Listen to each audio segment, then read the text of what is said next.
3 years ago I abandoned my friend. I haven't seen him since.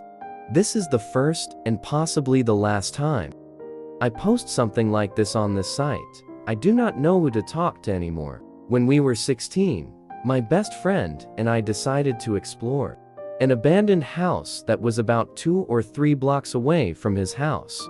We had intentionally chosen to visit the house in the middle of the night.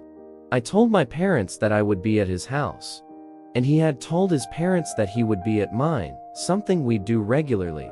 So we just grabbed 2 flashlights and started the 5-minute walk to the house. At first, when we got there, it seemed rather uneventful and pretty much lame. It was obvious that we were not the first to visit the house, as all 3 floors had signs of wear and tear. Debris covered the floors, and the walls were filled with holes and torn wallpaper.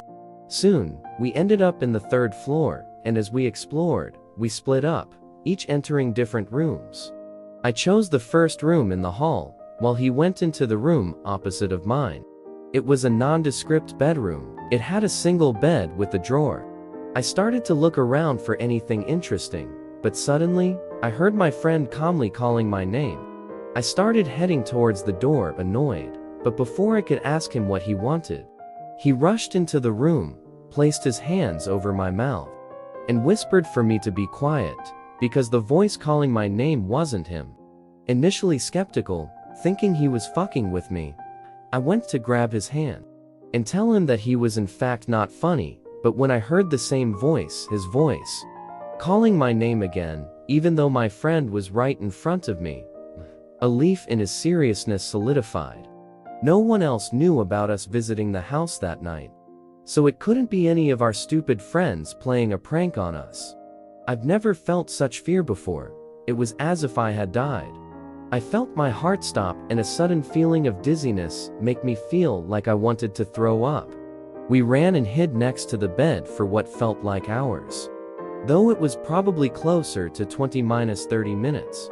Eventually, gathered the courage. We started going down the stairs, trying to make our way out of that fucking house. When we reached the 2nd floor, however, we once again heard that fucking voice.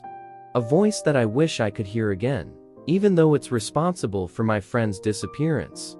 I am ashamed to admit it, but panic overcame me, and I started running. In the chaos, I dropped my flashlight and, guided only by the minimal moonlight, kept running. I abandoned my best friend. I heard his voice asking for help, but I didn't stop. I never looked back.